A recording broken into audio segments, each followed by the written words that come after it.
Boy, some folks wanted to get back in person. So I had the group this morning. Good stuff. Are we ready, Miss Peter? We are live on YouTube. We are YouTube famous. All right, ladies and gentlemen, welcome to the June 10th meeting of the PlanRVA Commission. It is my honor and privilege to welcome everyone to this wonderful location to see all these great faces. We have a lot of excellent stuff for our community to do, so let's get right into it. I would like to have us start with a pledge of allegiance, and Mr. Winslow, if you would not mind. And this here, we'll be putting it up on the screen.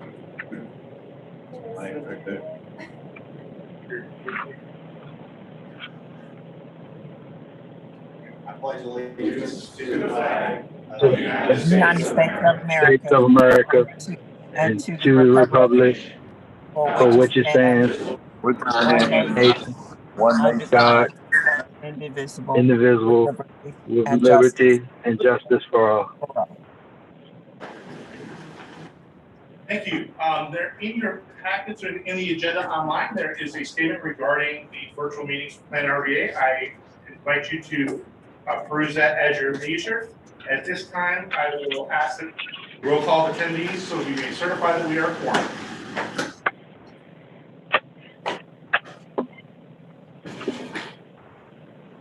And Miss Peter doing triple duty this morning. That's Not okay. used to this. Nice to see everyone. Okay, Charles City County, Mr. Coda, Here. Miss Johnson, Miss Russell, Here. Chesterfield County, Mr. Carroll, I'm here virtually. hear you. Mr. Davy, Yes, I'm here. Good morning. thank you. Miss Fry, here. Miss Haley, here. Mr. Holland, Here. Mr. Engel, Here. Mr. Smith, Here. Mr. Winslow, Here. Chesterfield County, perfect attendance.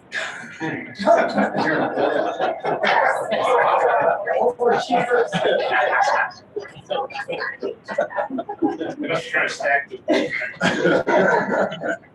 Henrico County, Mr. Baca, Yes, I'm here. Good morning. morning. Mr. Brannon, Mr. Mackey, Present. Good morning. morning. Reverend Nelson, Present. Mrs. O'Bannon, Mr. Schmidt, Mr. Thornton, Here. Town of Ashland, Ms. Abbott, Dr. McGraw, Here. City of Richmond, Mr. Addison. Here. Mr. Blackwood, Mr. Giovia, Here. Mr. Jones, Ms. Lambert,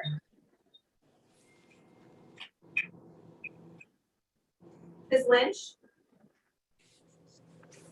Dr. Newbill. Here. Thank you. Mr. Poole, Ms. Robertson. New Kent County, Mr. Lockwood, Here. Mr. Moyer,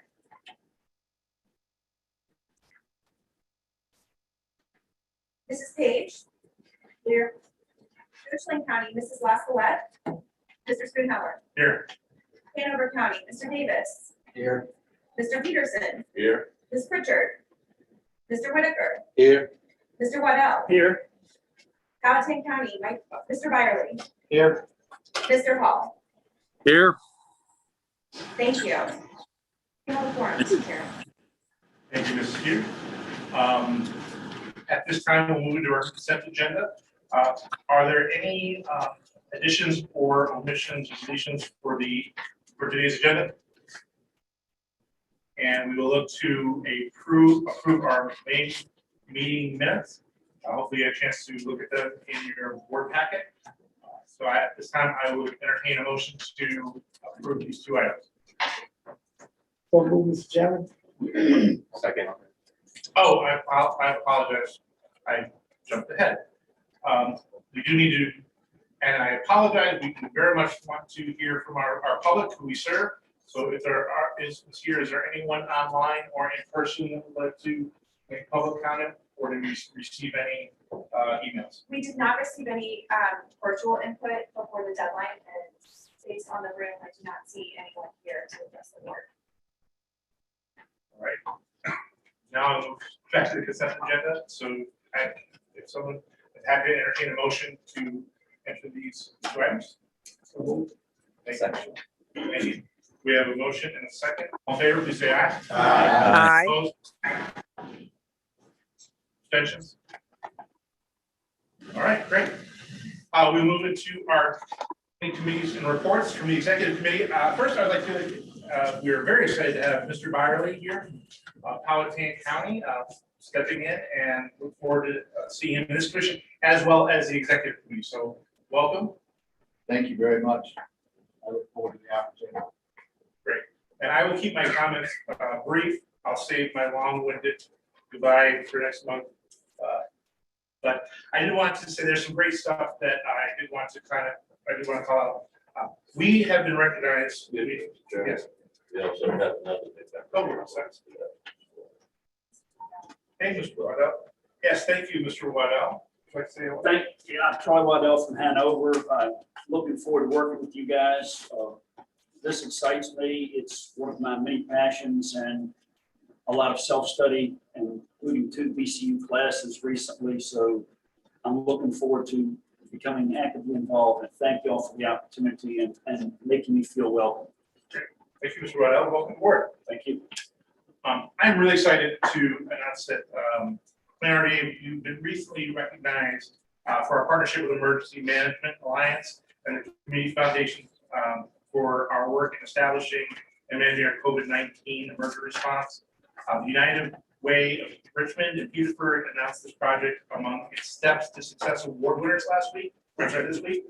And the Virginia Emergency Management Association announced as the Recovery of the Program of the Year.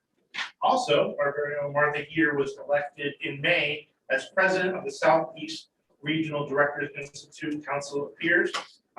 You'll have a 2-year role, and this is an amazing opportunity for Ms. Heater, but also for us as she's leading the professional association of executive directors from around the region in the Southeast. So congratulations.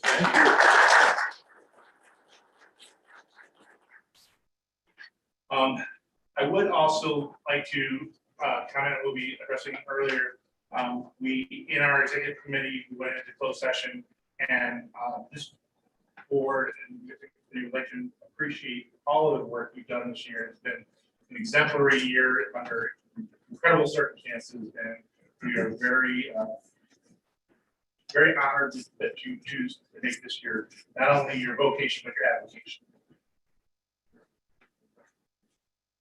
At that, I will turn it over to my good friend, Mr. Howe. Yes, sir. Good morning, everyone. Good morning. Good morning. There we go. Now I hear you. All right. Okay, good. Feedback. Well, it's a pleasure. First of all, let me start out here, if I may. Let me join you, Mr. Chairman, in extending praise and congratulations to Ms. Heater on her selection. I think that's outstanding. Executive position, and also for her outstanding work with the Audit and Finance Committee. And I'd like to report briefly before we go through the details that the Audit, Finance, and Facilities Committee met on May 25th to review several key items in preparation of our June 10th meeting, 21 commission meeting. We reviewed the April financial statements with Mr. Dornick, introduced the committee and provided information about our April 30 financials. Year-to-date net income for April, as of year-to-date net income through April is $75,103.22, with April being net income of $32,488.89. We reviewed revenues, accrued revenues, and accounts receivable. We discussed that item. Ms. Heater provided a detailed overview of the fiscal year 22 budget, which I think you have some information before you today. The committee provided feedback and recommendations and approved and recommended it to the full commission for the fiscal year 22. In addition, the committee also reviewed a letter that was received from the property owner in regard to rent relief. And we were informed that the only relief we will receive was in fact due to an extension of our existing lease. So no relief in essence, which the committee did not consider favorable. But to amortize extended months on the addition of the existing lease, 3 to 6 months, I think it was mentioned. So the committee, again, did not view that as a favorable response to our request in a letter to the property owner. And with that, I will yield to Ms. Heater to go over any details she so desired this morning. Thank you. Yeah, I appreciate the review. The financial statements were included, covering each of the months of the fiscal year, and thank you for the summary. We are pleased to be back on track as it were with financial performance, and I'm certainly available to answer any questions today or follow up with members of the commission if you have any with regard to the financial statements. And so, and certainly, the committee accepted the financials and of course, through April and recommended approval and by acclamation to the full committee for the financial statements. So, any other comments, I'll make a motion to offer the April financial statements.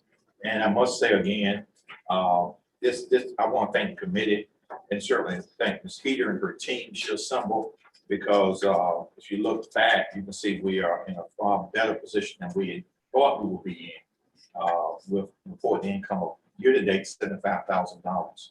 I mean, that is just monumental. So I just want to thank her for her efforts, which were, again, as the chair noted, exemplary. The state very so I recommend approval to the full body, the financial statements as presented before you. Do we have a motion on the floor? Second. We have a motion and a second. All in favor of approving and accepting the April financial statements, please signify by saying aye. Aye. Aye. Great. Thank you. Opposed? Motion carries. Thank you. Okay, thank you. And we'll look back, now let's look ahead. Yep. Thank you. Thank you. I'm just going to do kind of a brief orientation for everyone, not just to what I'm about to cover, but the technology in the room, just to make sure we're all seeing and hearing the same thing. So, and I appreciate everyone's patience with me as I make sure of that. So I am putting on the screen and sharing to those that are participating virtually and viewing at home our presentation. Members of the commission who are here in the room with me do have access to this in hard copy at your places. And it might be a little bit easier, frankly, for you to see things there. All of the content in the presentation are referring back to the budget documents that were distributed in your packet. So just that would work. So just a little bit of background, as Mr. Holland said, the Audit Facilities and Finance Committee did meet on May 25th, and they recommended approval of this budget. In that meeting, as he said, they gave some recommendations to me for presenting the material to you today. So I've incorporated that into a handful of slides here, mostly just to review some highlights, but certainly if you have questions or want to dive a little bit deeper, we can. So just wanted to share a little bit. You might have noticed that there was from a comparative perspective, we have included the left column is the proposed budget for fiscal year 2022. We've included the predicted figures for fiscal year 2021, and then the third column of numbers is the difference between those two. And you may have noticed that in several categories, there's a sizable increase. Part of that is due to the opportunity that we're pursuing, and as part of this budget package, to be able to expand our staff capacity. And so that does enable us to draw down additional grant funding because those positions are largely slotted in grant-funded activities. In addition, there's some transitioning that many of you are aware of who serve on the RRTPO with the MPO boundary adjustment. And so the whole of our region, with the exception of the portion of Chesterfield County that's served by the Tri-Cities MPO, will be coming into the MPO boundary. So I'll talk through some of the changes of that. We did on June 8th receive a notice that the pending grant from Department of Conservation and Recreation has been approved. So that was a possibility at the time that the Finance Committee met, but it has now been announced and confirmed. So we're grateful for that. I'll also mention that our General Assembly funding for fiscal year 2022 was increased. Many district commissions across the Commonwealth did receive an additional $14,000 from the General Assembly, and we will continue to advocate downtown to make sure that many district commissions are funded at the level that the responsibilities bestowed upon us can support.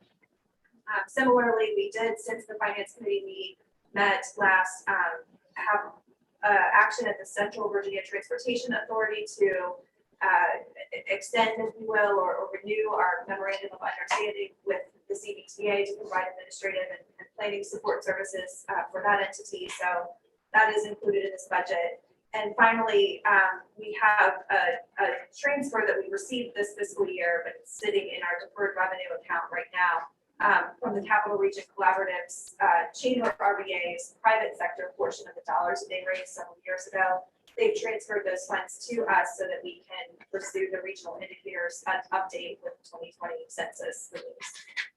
So good news on many fronts with respect to budget and revenue projections. A couple things that are still not confirmed but are in play in our budget. I did not include the 8 grants that we have submitted through the Emergency Management Alliance, so you'll see an actual reduction in funding. I will tell you that I do expect to come back to you with an update where we will be, if not exceeding the dollars from the current fiscal year, certainly meeting them, but given the fact that those applications are still pending and it's a competitive process, we at the committee talked about just erring on the side of caution. So right now, those revenues are not incorporated into this current fiscal year budget. Last Friday, I submitted a grant proposal to Virginia Housing. It was a $3 million request. We are proposing that these funds be used to pass through the majority, 90% of them, to pass through to Partnership for Housing Affordability to be able to move and advance the regional housing framework. And so largely we will be in partnership with, but a facilitator of PHA being able to do their good work in the Richmond region. And this is a great opportunity for us not only to advance that housing framework for the 4 larger jurisdictions in the region, but also to be able to work with our smaller communities to be able to develop priorities around affordable housing if that's a desire, and to be able to maybe seed some new development projects there. The objective of that grant is to affect the development of 30 new affordable housing units over the course of 3 years. And so the majority of those funds will be used to pass through to those projects. PHA and PlanRVA will share in the 10% administrative portion of that to cover costs. I mentioned previously the MPO boundary adjustment does have an impact on the $58,000 that do show as revenue in our current proposed budget. Since the time that this budget was put together, presented, and distributed to you, we have gotten verbal guidance from VDOT that grant, because of the TPO's action last week, that the boundary adjustment will come into effect in October of this year. Our rural planning grant program will be prorated to match that same timeline. So I will come back to you with a recommendation for an adjustment to our budget to bring the $58,000 that are included today down to $14,500 once we have all the paperwork completed on that. I just wanted to let you know that that change will be coming. And then finally, we do have several environmental grants that are noted, again, funding not included in the revenue plan that expire this year. We do expect that they will be renewed, but not knowing the details of that or the figures, we chose to leave those out. So I think in whole, my message here is while we still have a couple of outstanding items, I think we've put together a pretty concrete revenue projection, and it's pretty solid. So it's nice to be in that position, especially given last year with the uncertainties that we were all facing around what things were going to look like. So a little bit on the expense side, as you all know, our salaries and wages are the largest portion of the commission's expenditures.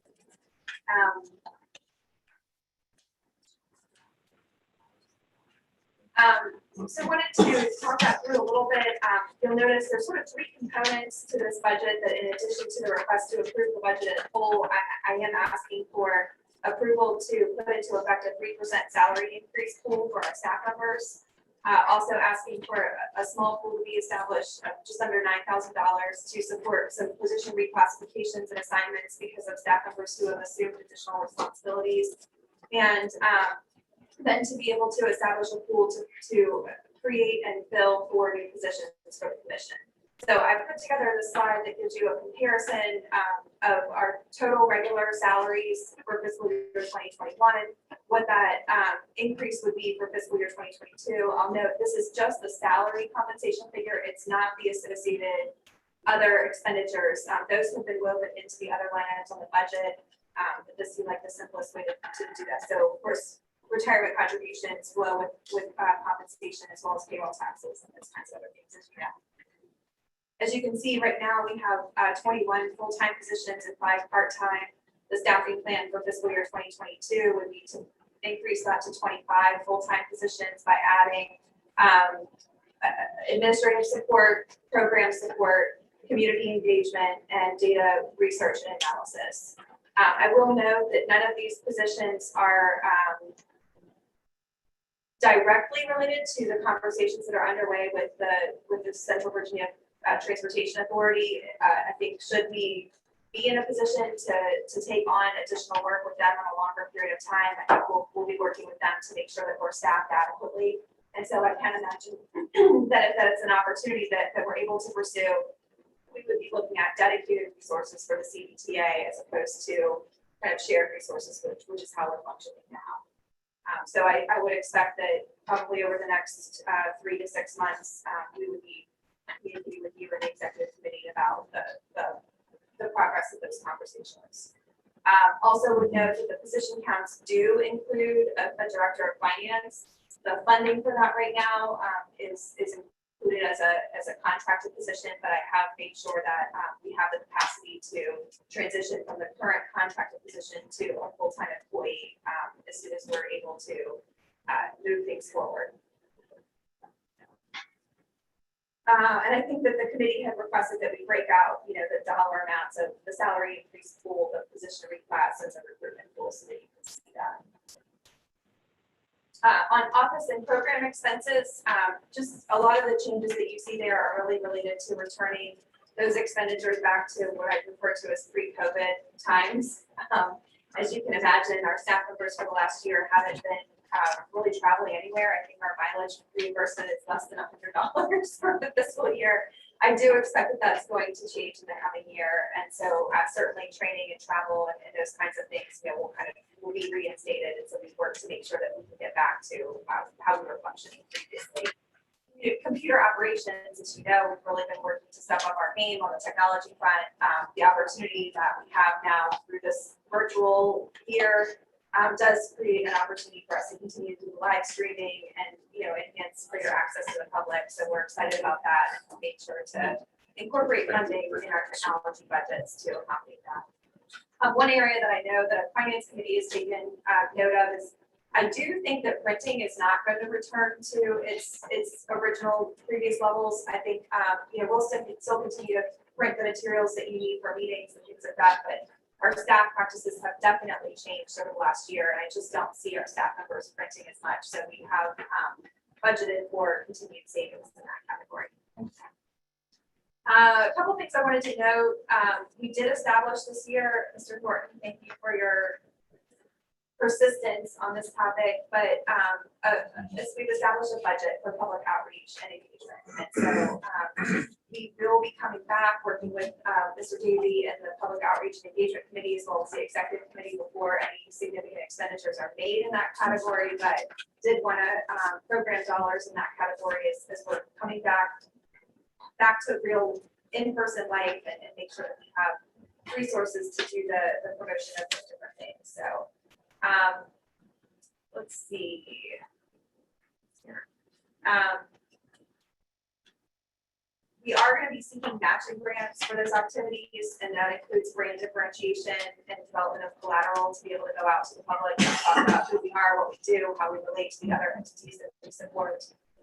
We'll be working to implement our community engagement plan. First step of that is, of course, the creation of this new position, but then to be able to step up our game in social media and digital media, videos, things like that, to be able to get out to the public and to really move the public awareness campaigns that we kicked off this year, but have been limited in sort of the virtual world with our Don't Trash Central Virginia, which is actually picking up quite a bit of steam. So I'm pretty excited about that. And then our flood awareness and emergency preparedness activities. So I do expect that the pass-through grants will be reconciled following the close of fiscal year 2021.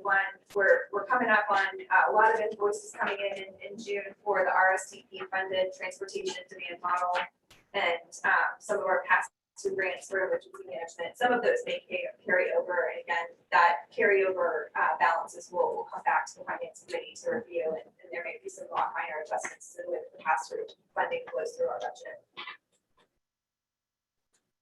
And then finally, the last section is, you might notice that we do present to you a balanced budget this year insofar as the total revenues that are projected net to zero after expenses.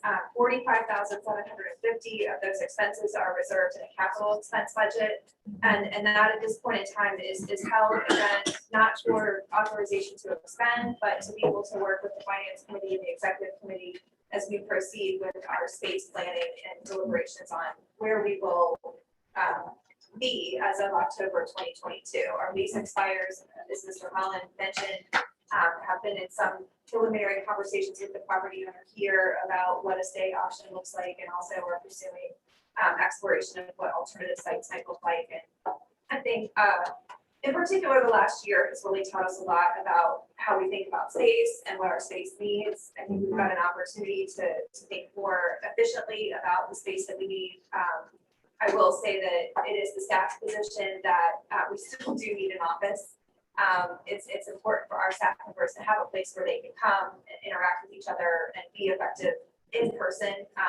But I do think that much like the rest of the world and every other sector, there's some lessons learned and some benefits of some of the sort of more remote opportunities to get work done. So we put that $45,000 there to be able to pursue activities around design and planning for our stays, project management. If there is any sort of build out that would occur associated with the leasing, we need to be mindful of that to make sure HVAC and technology are incorporated in. And then any furniture or other incidentals that would need to be purchased as part of a move or a stay option. So, that was a lot, and I guess a short amount of time. I was instructed to be brief, so not my strong suit, but I did want to just conclude as a reminder. Our requested action is to seek approval today of the budget as presented and submit it to the finance committee. With specific authorization to put into effect that 3% pool for employee salary increases, authorization to create and fill those 4 requested full-time positions, and then authorization to complete the reclassifications as needed within those budget figures. Questions? Yes, sir. Could you give us an update about inclusion, diversity among staff? Absolutely. So we've got a number of initiatives going on right now. Our intention is to, prior to proceeding with the recruitment of those 4 positions, to revamp our recruitment strategy. I think in particular, the nature of these positions give us an opportunity to think really differently about how we can reach into our community and identify people, particularly with that community position, or reach into our community and identify people that may not have a traditional planning background. We're also in the process, after last week's adoption of the TPO of the Title VI plan, we've initiated 2 really important efforts for around inclusion and diversity and equity, and those are to establish an inclusive purchasing program. So we will be overhauling our purchasing procedures and incorporating supplier diversity standards and making sure, and then we will similarly be overhauling our process and procedures for employee recruitment to make sure that we are in fact more accessible to more people who would be qualified for positions here. As a whole, I would say that while we do have a diverse staff, we're not statistically representative of the region. And so we are mindful of that and want to take steps of, affirmatively to get there. And I think these 4 positions might be a great opportunity to expand that diversity. Appreciate that. And please know that you can call on some of us that they can help you with contacts. That would be great. You've been very helpful already. I think we're going to rely on that guy. So thank you. I would just like to make a comment, just sort of understanding the room. So as we are engaging in conversation, the microphones are in the middle on those 2 owls. So just so folks can hear and you know where's the mic, where should I be speaking? It's right there. Thank you. Thank you. I'll comment. I was waiting for anyone else to comment. Oh, thank Mr. Ford for his comments, and certainly feel free to reach out to us and our HR staff as well. It's more who's our HR director, Mary Martin, as well. So feel free to do that. First, let me just say I appreciate the presentation method that you used this time for the fiscal year 22 budget. I like that. Thank you so much. And comment on a couple of things. So I appreciate your mention of CBTA. And of course, our esteemed chairman, Mr. Thornton, of the CBTA. And I think that going forward, we want to move as we have done very carefully in the way you've done. I applaud that. And I applaud the Finance Committee of CBTA with some of this thought in terms of not locking into what I call it fixed costs, because you can get yourself quickly downstream with a lot of fixed costs and not sure where you're going. So when you add costs, you must add it wisely, judiciously, so that you don't get in a position where you're locked in. So I want to applaud you and the committee for your efforts, CBTA in that regard, and as well as Heater for your comments, including that. In addition, I also want to comment on the housing affordability. I know it comes up often. It's been coming up for many, many years.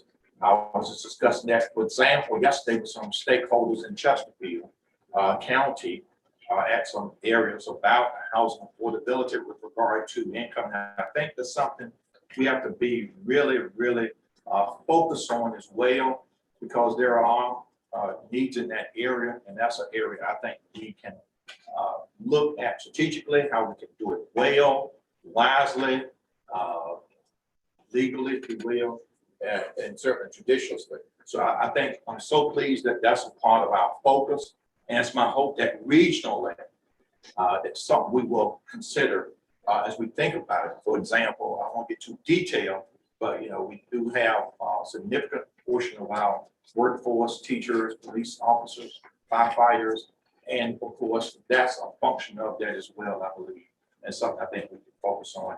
And as regional leaders, we can certainly do it well and do it better. It all starts locally. If we start, then things begin to happen. I believe very strongly. So I just want to comment on those items, and certainly appreciate again the presentation, and I'll yield for any other comments before making a recommendation for approval of your fiscal year 22 budget.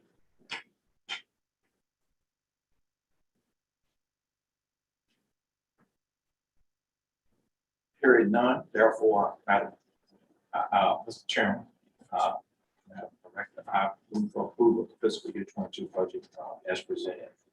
Second. Thank you, Mr. Carter. Gregory, do you have? If there be an amendment, should that be done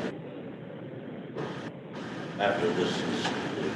I thought you could, Mr. Chair. I'll let you rule, Mr. Chairman. That's your question. Yeah, all right. Mr. Peterson, if you have some thoughts about that, this budget, I would like you to.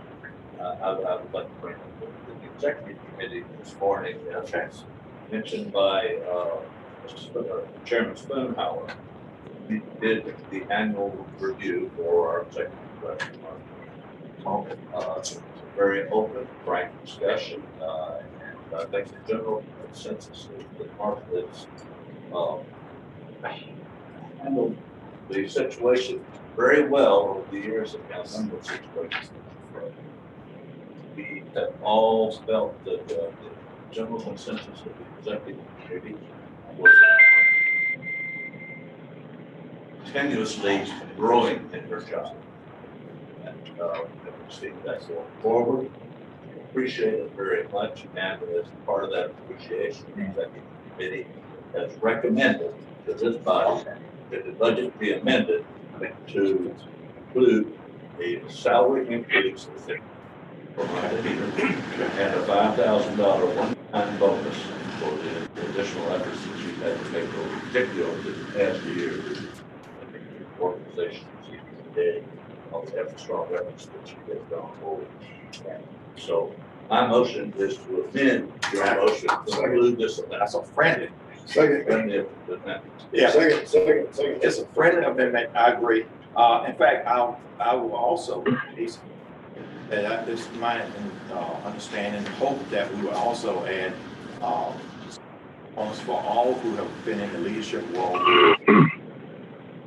As there has been an additional duty for them beyond the scope, and a lot of new work that we had maybe augment that bonus. I don't want to jump ahead of the finance committee, but certainly I support the advice from that forth and hope that the CBTA would budget or plan to augment through its appropriate financial means as well. Mr. Peters. I friendly amendment here, though, specifically. I heard. Okay. And I will address that. Second. We have a motion and a second. Okay. Discussion, Dave? I do. And my discussion is, especially in position, if we're gonna hire one, are we doing like the salary compression for those that are already in place? If we don't wanna hire people at a higher salary, then we have people for tenure, doing the same, same duties and responsibilities. So is that included in this amount? Yes, the proposed, good question. The proposed budget for the recruitment of new positions is adequate for that span and those who are already on staff at the same levels. So we are making sure that we are not skipping over our current staff in our new hires. Okay. Thank you. Any other discussion? If considering the friendly amendment that was with some support, Mr. Thornton agreed to the amendment. Okay, so it's his second. Any other discussion? Mr. Holland, I do want to address at the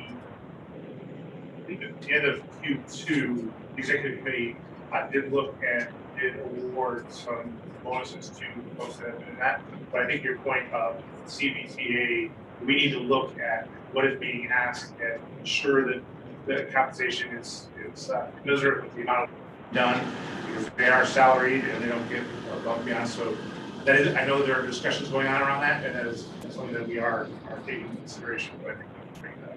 Thank you, Mr. Chairman. Absolutely. Any more discussion on the 2022 budget and with the proposed amendments? Hearing none, I will roll call vote. Mr. Coda. Aye. Ms. Russell. Aye. Mr. Carroll.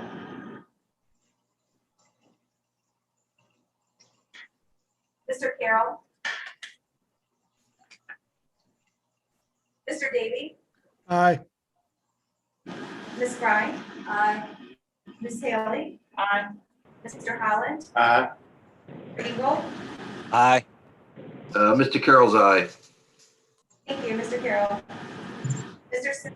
Aye. Mr. Winslow.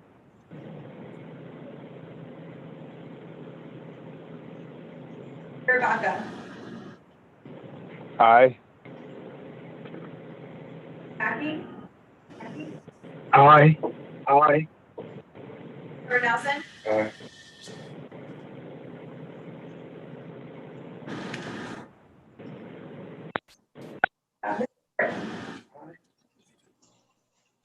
Dr. McGraw. Aye. Mr. Addison. Aye. Mr. Teovia? Aye.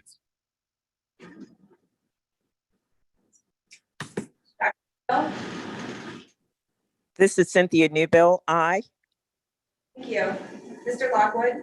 Aye. Mrs. Page? Aye. Mr. Springhammer? Aye. Mr. Davis? Aye. Mr. Peterson? Aye. Mr. Whitaker? Aye. Mr. Waddell? Aye. Mr. Byerly? Aye. Mr. Hall? Aye. Thank you. The motion passed. Great. Thank you all very much. Thank you, everybody. Thank you. At this time, we will move on to our public outreach and engagement committee update. Mr. Davey? Yeah, I'm sorry I could not be in person with everybody today. I definitely will be there next month. And so for that reason, Ms. Heater is going to go ahead and give the update.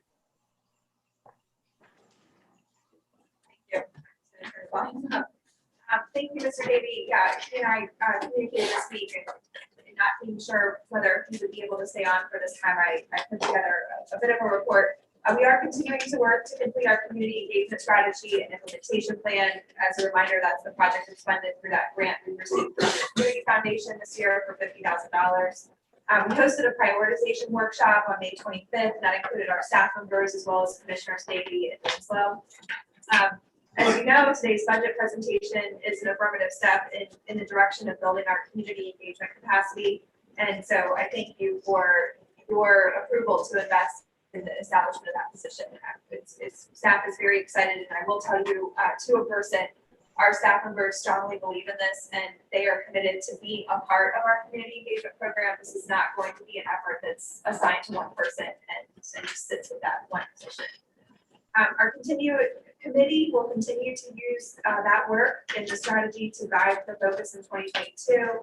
And I will put everyone on notice. Mr. Davey is planning to reach out to and coordinate with our new chair to recruit additional members to the committee. He and Mr. Thornton and others have been really great in setting, I think, the vision for this, but we'd love to get more commissioners involved if that's your desire.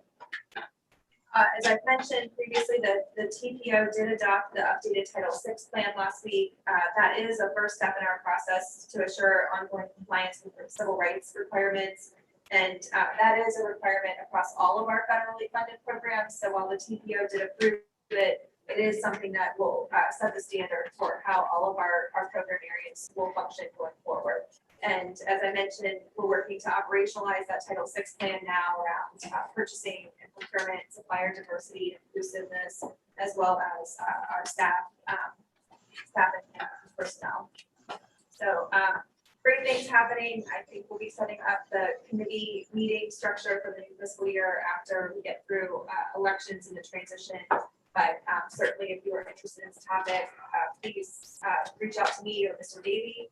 And I'll also just say thanks to Mr. Thornton for inviting Chet Parsons and I guess it's been a couple weeks ago now, we were able to participate in one of the virtual community forums that are hosted, and would certainly offer to anyone that if you're looking for a guest speaker, I know Chet is a wonderful speaker, and he really does a great job talking about all the things that are happening around transportation, which is a hot topic right now. So as you're doing either those virtual or in-person community gatherings with your districts, we'd love to be a part, and other staff as well.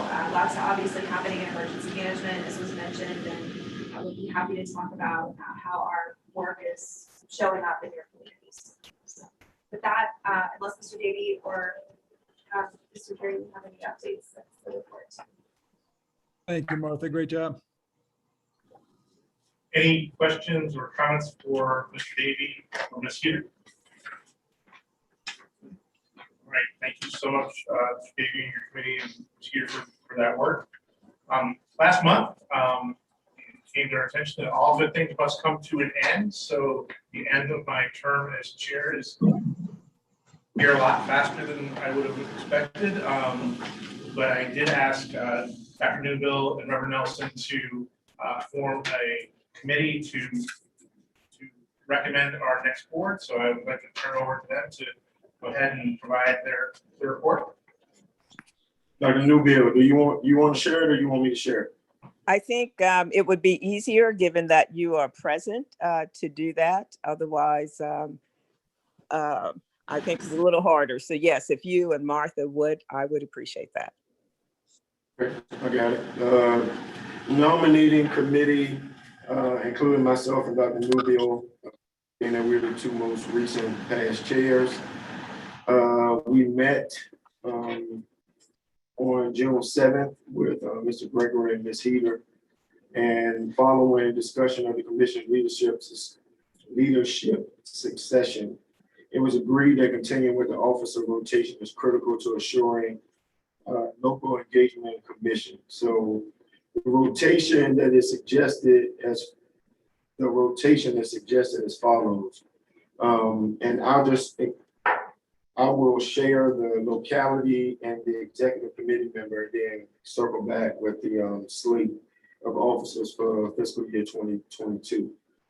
So chair year for 2022, the locality is Chesterfield, executive committee members are Winslow. Doesn't mean that the persons who are on the executive committee at this point will be the chair later. Yeah, y'all understand what I'm saying? So if you get down to chair year 2030, the person that's on the executive committee may not be the same as the person on the executive committee right now. 2023 is Hanover right now. Executive committee member is Davis. 2024 is Powhatan, Byerly. 2025 is New Kent, Page. 2026 is Ashland, McGraw. 2027 is Charles City, Coda. 2028 is Richmond, Newville. 2029 is Enrico, Nelson. 2030 is Goochland, Spoonhour. So those are the executive committee members: Winslow, Davis, Byerly, Page, McGraw, Coda, Newville, Nelson, Spoonhour. Ms. Heater was directed by Dr. Newville and I to reach out to the locality representatives to see whether or not they wanted to serve on the executive committee, as well as to check out the availability to serve in an officer position. So the nominating committee submits the following slate of officers for election for fiscal year 2022. Chair, Chris Winslow, Chesterfield County. Vice Chair, Sean Davis, Hanover County. Treasurer, Mike Byerly, Powhatan County, and Secretary, Patricia Page, New Kent County. That's my report. Thank you, sir. Our report. Good point of clarification. And obviously this is a recommendation. The chair would accept other nominations. We will be voting on this in our next meeting, but at this point, are there any comments? The nomination is closed. Okay, Mr. Peterson has moved that the nominations be closed. Second. We have a motion and a second. Any discussion regarding the nominations? So then we are able, so we can take a vote on the slate of officers as presented by the nominating committee. So move the slate that has been presented. Motion, any discussion? Roll call vote. Mr. Coda, Aye. Ms. Russell, Aye. Mr. Carroll, Aye. Davey, Aye. Ms. Fry, Ms. Haley, Aye. Mr. Holland, Aye. Mr. Engel, Aye. Mr. Smith, Aye. Mr. Baca,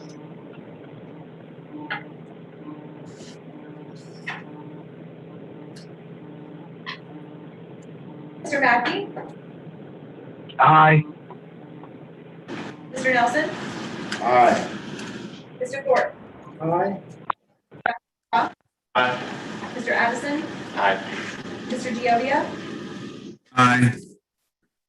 Dr. Newbill, Aye. Mr. Lockwood, Aye. Mrs. Page, Aye. Mr. Spoonhour, Aye. Mr. Davis, Mr. Peterson, Aye. Mr. Whitaker, Aye. Mr. Waddell, Aye. Mr. Byerly, Aye. Mr. Hall. Aye. Motion passed. All right. Congratulations to our new slate. Let's give a round of applause. Yeah. An official induction ceremony next month. I know Will you're there, will not. there be a band? You gotta have a band. Come on, some county has to have a great band. Okay. Well, thank you very much for this new slate of taking on that responsibility, and I know we will be turning it over and on passing the gavel to great hands. This is when I have been in conversation since January, and I know he will do a great job. Looking forward to seeing him serve along with his slate. Okay, Ms. Heater, you're on a roll. Mr. Chairman. Yes, sir. One thing, I have a meeting that I have to attend, but I just want to thank you for your leadership. Your first year, you kind of got thrown in baptism by fire. We met briefly, I think, in a meeting, and then about 3 days later, I got a phone call at 11:30 at night. And you Sorry. worked- Yeah, right. And so I knew it was important, but some of the things that we worked on and some of the things that you brought in with past leadership, Reverend Nelson, and having some committee meetings on some very sensitive subjects, and what you had to work through with your leadership team, which we hadn't experienced before. I just want to say publicly, I thought you did a fantastic job on bringing everybody together. And I know we kind of laughed about it, the first year and everything, and then all of a sudden, how did I get caught up here? But you did a fantastic job. I think Chris, both of y'all with that leadership team, just phenomenal for some of the things we had to deal with, and that are now behind us and successfully put behind us, and it was handled flawlessly. So that's great for the organization.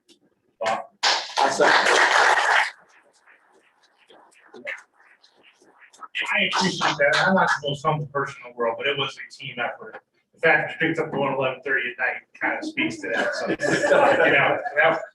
I got a couple calls around midnight too. So, but this is a great team, and it was, during tough times, that's when dream rises to the top. And I think this organization did that at all levels. So, again, it was a great team effort. And it's been my pleasure. So, thank you very much.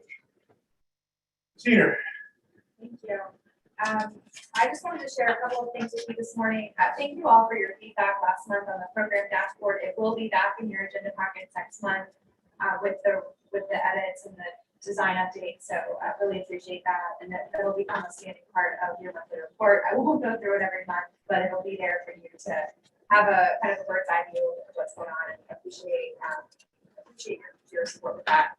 Did want to give an update as we're in the last month of the year on the key imperatives. You adopted these in February, so I wanted to just kind of give you an update about where we are with things. This has been distributed to you, and it will be posted online, so I won't go through each of the slides, but wanted to be able to just let you know that we have accomplished a lot of what we set out to do this year. And so I want to say thanks to so many of you for just to echo Mr. Davis' comments, for being present when you had to be a lot of different places this year. And it's been really great to have so many of our commissioners engaged and really being able to move this organization forward. So I'm pleased to announce that we continue to show signs of financial stability, and that has been an effort over several years, and just really proud of the distance that we have come with that. And so we have been able to engage those technical resources and improve our financial reporting, and really strengthen, our bench here. And I think, I expect to have a very positive audit again this year, and just really pleased with the progress that we've made. We are still maintaining our core operations, meeting our requirements, really being able to meet the expectations of our funders and completing our work on time, and fulfilling the priorities. And so that is a credit to our staff. As all of you know, in each of your jurisdictions, this has been a wild ride, and our staff has done a phenomenal job of keeping pace with everything that they set out to do. And they're just an incredible group of people, and I cannot be prouder of the group of people I work with. So thank you, and thanks to them. We're continuing to kind of reach out. It's been a little bit hard this year, but definitely continuing to reach out and perpetuate those strong external relationships. And as you know, thanks to this morning, building our internal organizational capacity.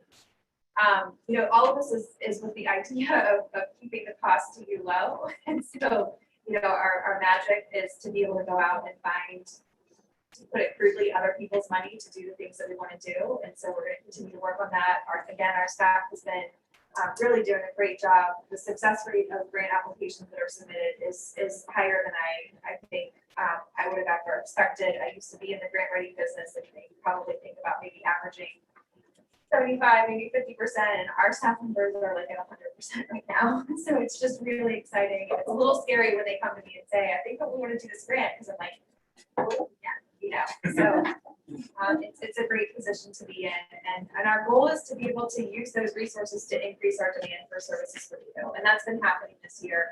I'll talk about that a little bit more once we get our annual report in front of you, but just really great things that we're able to do with our member jurisdictions, and I'm really excited about that.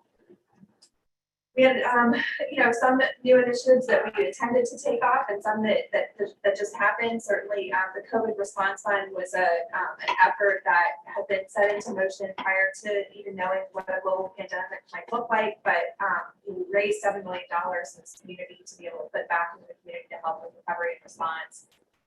I think it touched more than 14 localities across our emergency management region, and it's just was a really great thing. And it's been nice to be recognized by both the nonprofit kind of philanthropic community, but also the emergency management community on that. CBTA has been a big part of our lives this year, and so that has been super exciting. Many of you are a part of that and have been part of building that for a long time, and so to see that opportunity come to fruition in really a very short period of time has been exciting to be a part of. As I mentioned, looking forward, we're really trying to get focused on how we can update those regional indicators and get data that's useful to you out. And so as the census figures come out, we'll be looking at that, but we're doing a lot of design work internally to make sure that happens. And then the growth that has happened in our team around emergency management and our environmental programs is just astounding. When I look at where we were 6-7 years ago, where we are today, with the amount of revenue that we're able to bring into the region for our jurisdictions, it's something that I think Sarah Stewart and Katie Moody are both very proud of, but it's remarkable when you think about it just being 2 months. So they're doing a great job. And then finally, COVID presented challenges to all of us. Certainly organizationally, it has been a learning curve to understand the technology, but we've tried to rise to that. Want to keep focused on that office-based planning. We amended our charter. So that in and of itself, I think, is a pretty significant accomplishment. I think when we set out a couple of years ago, when Nelson was the chair, I think we said it was going to probably take 2.5 years, and we came in under deadline. So thanks to all of you for your hard work on that. And just really working to continue to build those collaborative partnerships with our regional organizations. We're doing as much as we can to support the tourism master plan and the work that's happening there, and all of the things that are happening, and how Greater Richmond Partnership is showing up in our community. And it's just been exciting to be able to think about how we can support our partner organizations. I know Central Virginia Waste Management Alliance is having a strategic planning process, and we're talking a lot about how we make sure that what we're doing is in support of the other regional organizations. So thanks to all of you. There's a lot of detail behind this in your slides, but just wanted to share with you that we have made a lot of progress this year on some really critical issues, and the staff is just doing a phenomenal job, and I'm so excited to be able to share with them the approval of the budget today. So here's good news that will need in there.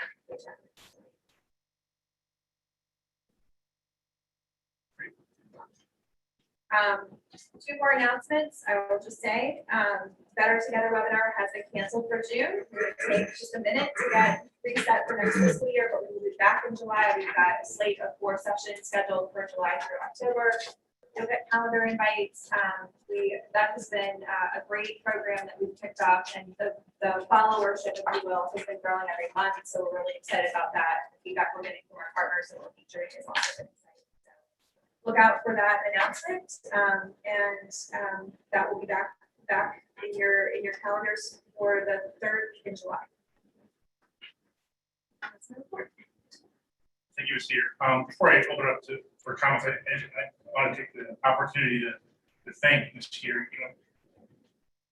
During the situation we're in, I think expectations would be to just keep everything, let's keep the doors open, let's keep the lights on.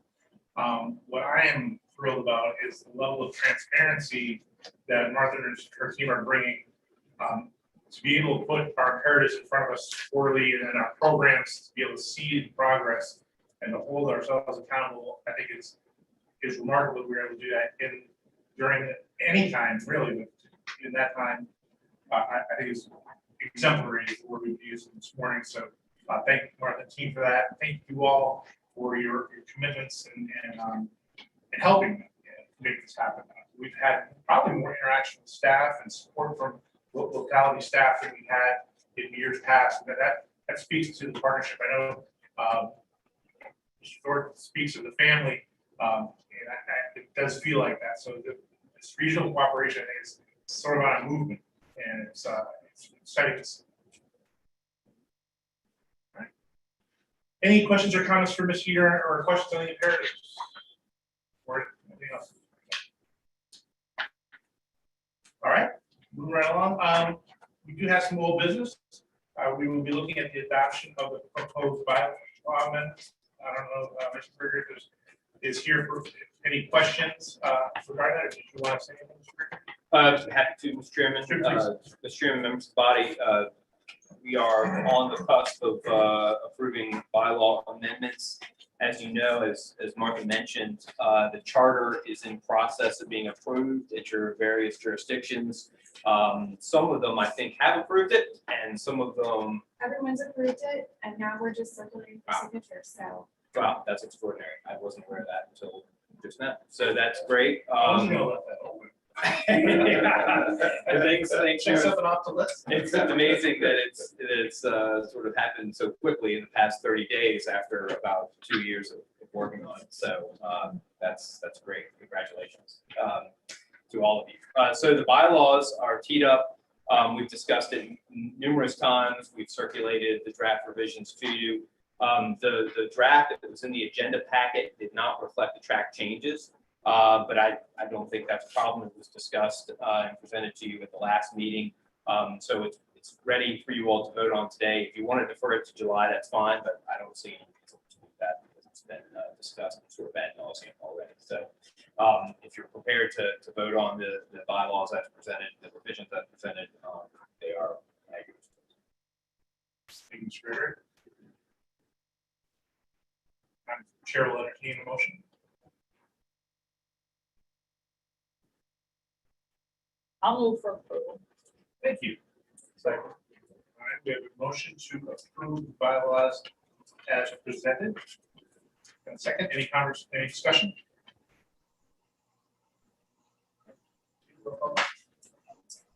Mr. Coda, Aye. Ms. Russell, Aye. Carol, Aye. Mr. Davy, Ms. Haley, Mr. Holland, Aye. Mr. Engel, Aye. Mr. Smith, Aye. Mr. Baca, sorry, Mr. Mackey, Aye. Reverend Nelson, Aye. Mr. Thornton, Aye. Dr. McGraw, Aye. Mr. Addison, Aye. Mr. Giovia, Aye. Newville, Aye, Cynthia Newbill. Mr. Lockwood, Aye. Mrs. Page, Aye. Mr. Spoonhour, Aye. Mr. Davis,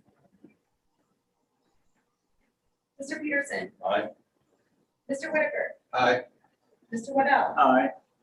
Mr. Byerly, Aye. and Mr. Hall. Aye. Thank you very much. As there was no items operating the consent agenda, there was no business to be discussed. I will open it up. Actually, probably my favorite time of the meeting is to hear from what great things are happening in your localities. And please. Mr. Chairman, I wanted to go first because I need to leave in about 4 minutes. So I apologize. I do want to hear the rest of your updates. For us being a town of Ashland, we're a railroad town, and the railroad is always a big concern for us. And when you were speaking about communication, getting the word out to people, when there was talk about a third rail coming through Ashland or around it or so forth, There's a great amount of community input. However, we got more responses from our community about potentially closing one block of that avenue to traffic than we did all of the inputs we got for the rail. So I don't know what it is that excites people, but I just thought it was interesting that we had something around 400 survey responses about the trail, but 750 responses about one block. And so it's just, you never know what's going to excite people. But to that end, we are launching a grand opening of our new town hall. And that's on the 15th, this coming up Tuesday.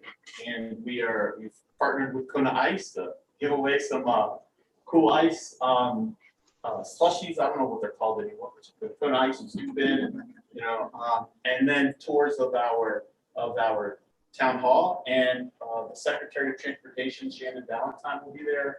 She's going to be able to discuss about the passenger rail plan in Virginia. Also, the Governor's Chief of Staff, Clark Mercer, will be there, also discussing that. So it's interesting that all of those things are happening for us right there. And I don't want to jump the gun because I'm not sure if Hanover, say thank you to Hanover County. They organized with the Chickahominy Health Group organization within our town, utilizing an underused piece of property to ensure that members of our community and greater have been vaccinated. And we're throwing a big celebration thank you to well over 1,200 volunteers at the end of the month. And it is exciting and also immensely scary to see if we're going to be able to pull all of this off. But anyway, I just want to say thank you to all of you guys, and that's the town of Ashland update. Thanks, Mr. Brown. So thanks to see that, I'll go next. Okay. Yeah, that'd be great. Good morning from beautiful New Kent County. Today I have just one thing to say, and that is to introduce those of you that have not met, and I am not the only board of supervisor in New Kent. So today I have the Honorable John Lockwood, who's our District 5 supervisor from New Kent, and alternate to this board. And so thank you for being here, Mr. Lockwood, and introducing you to a portion of our in-line board and some of our Zoom members. I've been on this a little over a year, and I think I attended one live meeting last year. Back in person. Thank you, Rob. Thank you, Ms. Page. Any other updates? Sure. Mr. Chairman, I don't have an update, but I do want to take advantage of having what I call a Mel C moment. And that is that is the thorn opinion that you don't just put flowers on graves. But what you do with flowers is you give them to people who've done good things to better the community. So I have 2 bouquets going out to you, Mr. Chairman, for your job, having led this group here. But none of what we do is easy, not supposed to be. Also to Ms. Heater. And so as you look at these bouquets, there is a petal on each flower, and each of the petals should say thank you to each of you to tell you how much we care, because we need to toot our horns a little bit, because everyone around this table and those who are with us virtually, they are stout commissioners. I mean, we have one of the best boards. So from time to time, we have to take time and say, hey, you've done a good job. And so I just want to say that publicly.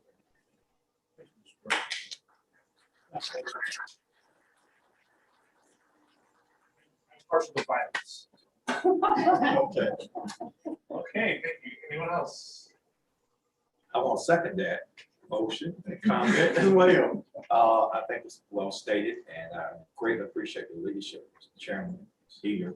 What an outstanding job. The imperative number 1 that you outlined for us, we're well on our way to achieving that. Thank you all for outstanding finance committee members, Mr. Pearson and others, and of course, Ms. Page and all. Tremendous job. We appreciate that. And of course, that's nice. And we appreciate your leadership in setting that. So thank you. And as stated, it is an outstanding region. And with the outstanding people comes great expectation to achieve even more. So I applaud that effort and thank you. And it's such a pleasure to be able just to say that this week as we'll celebrate graduation. Now, graduates, high school graduation, I was at one last night, right after the rain. It was pleasant. I don't know about you, I was getting rained on. We left there pretty wet. I was wet for two fronts. Number one, early in the day at 90 That's right. degrees, 80 degrees. I was wet when I got out. I was wet when I was working. It rained, so I joined you in that Right, as well. it's a different wet. A different wet, two different wets. But anyway, thank you. So that's a wonderful thing going on in Chesterfield this week. And certainly we continue to celebrate people in the region and CBTA, as you mentioned, Cedar, such a wonderful achievement that we looked at for 10 to 12 years, more years as well. So we're really pleased that that's come to fruition. And of course, the good work, let's continue to excel and do exceedingly well for those in our communities in the area for housing and other needs that are there for our community. So thank you all. Thank you, Mr. Chairman. Thank you, Mr. Chairman. All right, well, thank you. This was a great session, and as always, I love hearing the updates. I think that's great. Sharing this, so thank you for those who did it. Look forward to next month. We will adjourn until July 8th. We will do our induction of our 2022 officers, and please watch, see how we're going to be managing things as we move forward.